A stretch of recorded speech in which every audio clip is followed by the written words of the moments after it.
अस्सलाम वालेकुम स्टूडेंट्स, आज हम 10th क्लास की फ़िज़िक्स के चैप्टर नंबर 18 जो कि है एटॉमिक एंड न्यूक्लियर फ़िज़िक्स, उसका लेक्चर नंबर 5 स्टार्ट करेंगे। वो है nature and properties of radiation. ठीक है, रेडिएशन की नेचर किस तरह की होती है, मतलब नौइयत किस तरह की होती है, या उसकी प्रॉपर्टीज़, उसकी खसूसियात कौन सी हैं। तो बच्चों इसके हम प्रॉपर्टीज़ में दो चीज़ें पढ़ेंगे। आयोनाइजिंग इफेक्ट भी इसी में आ जाएगा, पेनिट्रेटिंग एबिलिटी भी इसी में आ जाएगा। तो आज हम इंशाल्लाह यहाँ तक कवर करेंगे। सबसे पहले बच्चों nature and properties of radiations में हम लोगों ने तीन चीज़ों की बात करनी है। टॉपिक है हमारा nature and properties of radiation. ठीक है बच्चों, आपके पास तीन रेडिएशन हैं। सबसे पहले अल्फ़ा पार्टिकल्स हैं, ठीक है, उसके बाद आपकी बीटा रेडिएशंस हैं और लास्ट में आपकी गैमा रेडिएशंस हैं। तो हम इनको वन बाय वन देखते हैं कि अल्फ़ा पार्टिकल्स क्या हैं, बीटा रेडिएशंस क्या हैं और गैमा रेस क्या हैं। सबसे पहली बात बच्चों, आप लोगों को पता है कि अल्फ़ा पार्टिकल्स जो होते हैं वो बेसिकली, पहली बात क्या है, ये हीलियम न्यूक्लियस होते हैं। ये तो मैंने आपको कल की क्लास में बता दिया था कि अल्फ़ा पार्टिकल्स क्या है, हीलियम न्यूक्लियस है। दूसरी बात आप लोगों को पता है क्योंकि इसको हम हीलियम न्यूक्लियस को 4 और 2 से ज़ाहिर करते हैं। इसका मतलब ये हुआ कि इसके प्रोटॉन की तादाद कितनी है, 2 है। दूसरी बात आपने याद रखनी है, प्रोटॉन कितने हैं इसके, 2 हैं। ठीक है बच्चों, अब न्यूट्रॉन क्या होंगे, 4 - 2।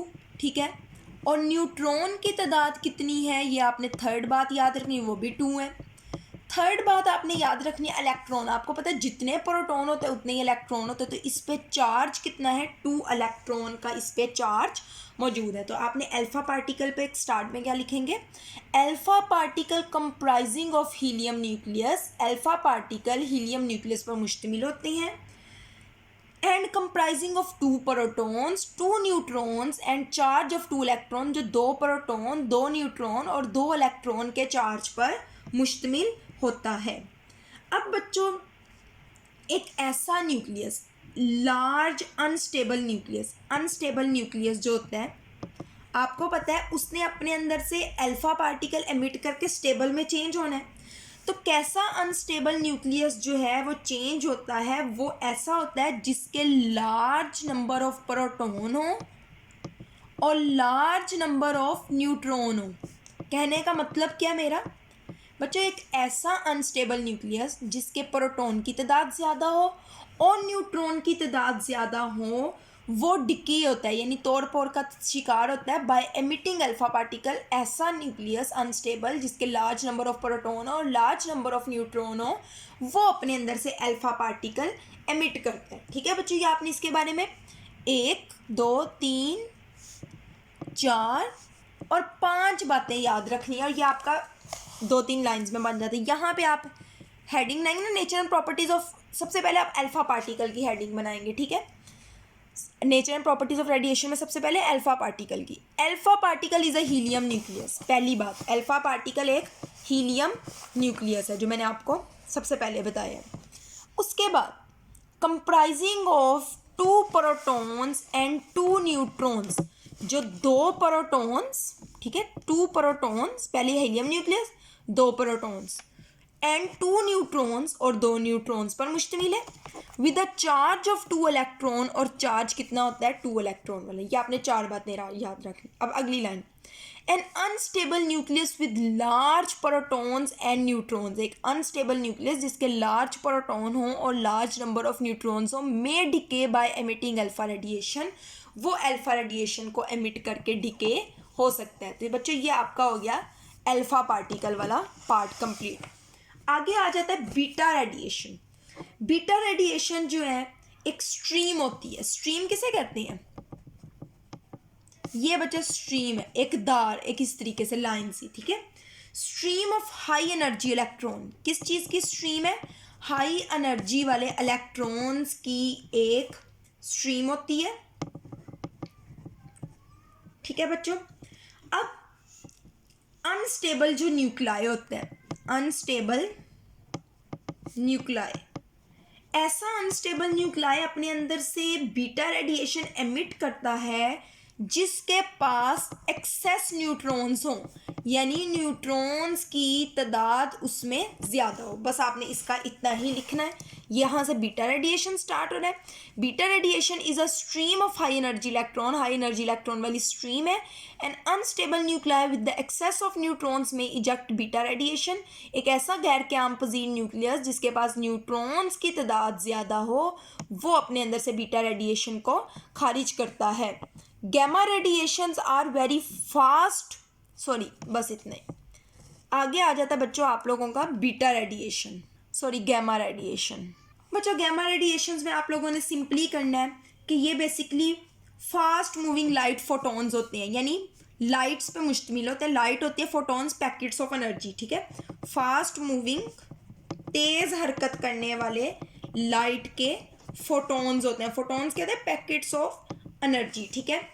ये आम तौर पे इलेक्ट्रोमैग्नेटिक रेडिएशंस की शक्ल में ही होती हैं। बेसिकली आप कह सकते हैं गैमा रेज जो हैं वो इलेक्ट्रोमैग्नेटिक रेडिएशंस होती हैं, ठीक है, जिनकी फ्रीक्वेंसी जो होती है वो बहुत ज़्यादा हाई होती है और जिनकी वेवलेंथ जो होती है, लैम्डा जो होता है, वो बहुत ज़्यादा कम होता है। देखें, are fast moving light photons, ठीक है, they are electromagnetic radiations of very high frequency. Electromagnetic radiation है जिनकी फ्रीक्वेंसी बहुत कम होती है, शॉर्ट वेवलेंथ कम होती है।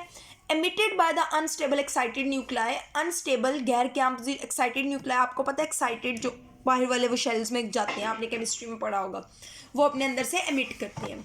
अब बच्चा चाहे अल्फ़ा पार्टिकल्स हैं, चाहे बीटा पार्टिकल्स हैं, चाहे गैमा पार्टिकल्स हैं, उनकी दो प्रॉपर्टीज़ हैं। पहला आयोनाइजिंग इफेक्ट, दूसरी पेनिट्रेटिंग एबिलिटी। यानी अल्फ़ा, बीटा और गैमा पार्टिकल्स की खासियत है कि वो किसी भी मैटर को आयोनाइज कर सकती हैं, आयंस में तब्दील कर सकती है। और पेनिट्रेट कहते हैं किसी चीज़ के अंदर घुस जाना, दंस जाना, ठीक है, उसके अंदर जा सकती है, ठीक है। अब हम देखते हैं कि किसकी आयोनाइजिंग इफेक्ट ज़्यादा है, किसका आयोनाइजिंग इफेक्ट कम है। तो सबसे पहले हम देखते हैं आयोनाइजिंग इफेक्ट। सबसे पहले बच्चों आप इसकी क्या करेंगे, डेफिनेशन करेंगे, ठीक है। फिर आप लोग आयोनाइजिंग इफेक्ट बताओगे अल्फा का, फिर आप बताओगे बीटा का, फिर आप बताओगे गैमा का।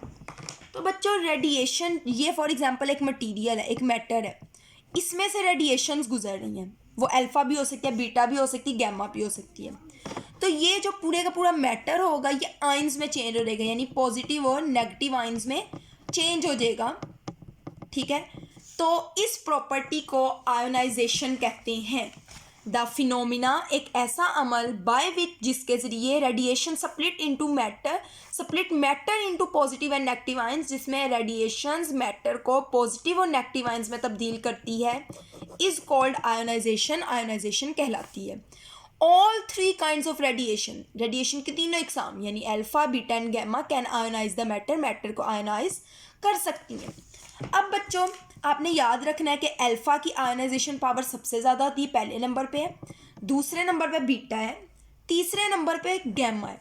इसकी इस वजह से है क्योंकि इसका जो साइज़ होता है, इसका जो साइज़ है वो बहुत ज़्यादा है, इसका जो मैस है वो ज़्यादा है, इस वजह से अल्फ़ा पार्टिकल्स की आयोनाइजेशन पावर ज़्यादा है। बीटा की उससे कम है, गैमा की उससे कम है। तो आप लिख सकते हो, एंड पे आप लिखोगे अल्फ़ा की पावर बीटा से ज़्यादा है और बीटा की पावर गैमा से ज़्यादा है, यानी गैमा की सबसे कम। तो ये आपने एंड पे लिख लेना है। देखें अल्फ़ा पार्टिकल्स के बारे में बता रहे हैं, have the greatest power of ionisation as compare to beta particles and gamma rays. Beta और गैमा की निस्बत इसकी आयोनाइजेशन पावर ज़्यादा होती है। It is due to large positive charge होता है +4 का, आपको पता है, and large mass of alpha particle, और अल्फ़ा पार्टिकल का मैस भी ज़्यादा होता है, ठीक है। अब बच्चों आप अल्फ़ा पार्टिकल की आयोनाइजेशन ये दिखाई गई है, देखें ये आपकी अल्फ़ा पार्टिकल्स आ रहे हैं, ये ब्लू, ठीक है, ये छोटे वाले ब्लू जो है, डार्क ब्लू, ठीक है। ये जो ग्रीन कलर, ये जो लाइट ब्लू है, ये मैटर है। देखें यहाँ पे आयंस की तादाद कितनी ज़्यादा है। अगर आप सेकंड डायग्राम में देखेंगे यहाँ पे आयंस अल्फ़ा से कम बन रहे हैं। थर्ड में देखेंगे यहाँ गैमा रेज है, आयंस बहुत कम बन रहे हैं। तो इसका मतलब अल्फ़ा सबसे ज़्यादा आयंस प्रोड्यूस करेगी, बीटा उससे कम, गैमा उससे कम। Beta particles ionise gas much less than alpha particles, alpha particle से कम आयोनाइज करती है। ये हो गया आपका बीटा पार्टिकल्स के बारे में। आगे gamma rays, the ionisation power of gamma rays is even less than that of beta particles, gamma rays की बीटा पार्टिकल से भी कम होती है। Ionisation of 3 is shown in figure, आपने डायग्राम भी बना देनी है और इस तरीके से आपने लिख देना है, ठीक है। अब बच्चों आगे आ जाता है आप लोगों का पेनिट्रेटिंग एबिलिटी। पेनिट्रेट कहते हैं किसी चीज में धुंस जाना, ठीक है, अंदर जाना, ठीक है। तो देखें, the strength of radiation to penetrate a certain material, किसी भी मटेरियल में पेनिट्रेट करने की जो पावर होती है इज कॉल्ड पेनिट्रेटिंग पावर, इसको पेनिट्रेटिंग पावर कहते हैं। ये बच्चों आपकी होगी डेफिनेशन। आगे अल्फा बीटा और गैमा की बात आ जाती है बच्चों। अब आपको पता है अल्फा पार्टिकल्स जो होती हैं उसकी आयोनाइजेशन पावर ज़्यादा होती है, इस वजह से क्योंकि वो स्टार्ट में चीज़ को आयोनाइज करने में अपनी एनर्जी लगा देती है, तो वो ज़्यादा, ये लेट्स सपोज एक मटीरियल है सिर्फ इतना सा अंदर जा सकेगी, ये अल्फा हो गया। बीटा की क्योंकि आयोनाइजेशन पावर थोड़ी इससे कम है, इस वजह से इसकी पेनिट्रेटिंग एबिलिटी इससे ज़्यादा होगी, यहाँ तक आएगी, ठीक है, यहाँ थोड़े से आयंस बनाएगी, यहाँ बनाएगी। गैमा रेज तो बहुत ज़्यादा आगे तक जा सकती है, तो हम कह सकते हैं कि गैमा रेज की पेनिट्रेटिंग पावर सबसे ज़्यादा है, बीटा की उससे कम, अल्फा की उससे कम। इसकी वैल्यूज़ भी आपको बुक में बताई, हम देख लेते हैं। The alpha particle has the shortest range, बहुत मुख्तसर सी रेंज है। देखें, ये आप अपनी डायग्राम बनाएंगे आप, ये एक रेडियो एक्टिव सोर्स है जहाँ से रेडिएशंस निकली हैं। अल्फा रेडिएशन देखें सिर्फ यहाँ तक गई, बीटा रेडिएशन यहाँ तक गई, गैमा रेडिएशन सबसे आगे तक जा रही, लेड में भी जा सकते हैं, ये एल्यूमिनियम में, ये सिर्फ एक पेपर तक। Has the shortest range because of its strong interacting और आयोनाइजिंग पावर, क्योंकि इसकी आयोनाइजिंग पावर ज़्यादा है। The gamma rays can penetrate a considerable thickness of concrete, concrete की काफ़ी हद तक मोटाई तक अंदर एंटर हो सकती है। It is due to their large speed and neutral nature, gamma rays क्यों जाती है, क्योंकि इसकी स्पीड बहुत ज़्यादा होती है और उसकी न्यूट्रल नेचर होती है, यानी ना उस पर पॉजिटिव चार्ज है ना उस पर नेगेटिव चार्ज है, वो इंट्रैक्शन कम करती है। The beta radiation strongly interact with matter due to its charge, beta radiation interact करती है क्योंकि इस पर चार्ज मौजूद होता है। And has a short range as compare to gamma radiation, और इसकी रेंज जो होती है वो गैमा से कम होती है, लेकिन होती है। वो कह रहे हैं कि ये डायग्राम में आपको तीनों की दिखाई गई, आप डायग्राम भी बनाएंगे। अब आपने वैल्यू याद करनी है। Alpha particle has a range of only few centimetres in air, अगर हम एयर में बात करते हैं तो अल्फा पार्टिकल चंद सेंटीमीटर तक ये हवा में जा सकती है। Beta particle have several metres in air, कई मीटर्स तक जा सकती है, जबकि gamma rays several 100 metres in air, कई सैकड़ों मीटर्स तक हवा में जा सकते हैं। ठीक है बच्चों, आज के लिए इतना ही, इंशाल्लाह आगे हम नेक्स्ट कंटिन्यू करेंगे। अल्लाह हाफिज़।